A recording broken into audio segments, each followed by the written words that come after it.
Et là, je vois déjà les super banquiers se mettent à sourire. Les fans de la crypto se mettent à avoir peur. Et les investisseurs de Musk se mettent à vendre. Mais non, ne partez pas si vite. Il existe des façons de sécuriser tout ça, de rendre les ordinateurs quantiques obsolètes sur la sécurité de la blockchain. La première modification que la blockchain du Bitcoin, par exemple, devrait faire serait de limiter la puissance en un point. Donc, un adresse IP, voire un masque d'IP ne peut pas avoir plus de telle puissance. Ainsi, un ordinateur quantique en un point ne pourrait pas se mettre à plein régime pour miner sur une blockchain. Ce qui favoriserait par le fait même la décentralisation. Une autre chose qu'on pourrait faire pour sécuriser la blockchain face aux ordinateurs quantiques serait de remplacer le SHA-256 par une autre technologie où la superposition d'états ne favoriserait pas la résolution. Un algorithme de hash qui serait quantic proof. Il y a déjà des centres de recherche qui y travaillent. Et enfin, la dernière solution pour protéger la blockchain, car il y aura les portefeuilles après, mais la dernière façon de protéger la blockchain serait de tout passer en proof of stake. Car en proof of stake, ce n'est pas la rapidité de traitement des blocs qui compte, mais la quantité d'avoir dans un portefeuille ou la quantité de droits de vote.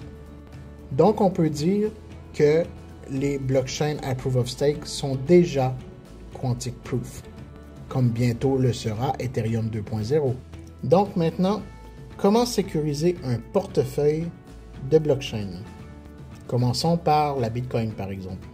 Vous vous rappelez que je vous disais que les clés privées étaient en fait une plage de valeurs. En fait, c'est évident, car une clé privée a 256 bits. 256 bits est égal à 2 exposants 256 possibilités, car un bit peut avoir la valeur vrai ou faux. Donc si on fait passer ça à des chaînes de 1024, 2048, 8096, etc., ben, on rend les choses beaucoup plus corsées pour les ordinateurs quantiques. Mais vous avez raison, c'est quelque chose qui ne ferait que retarder l'échéancier. Et il faudrait par le fait même modifier les adresses actuelles pour leur donner des adresses beaucoup plus grandes, ce qui complexifierait.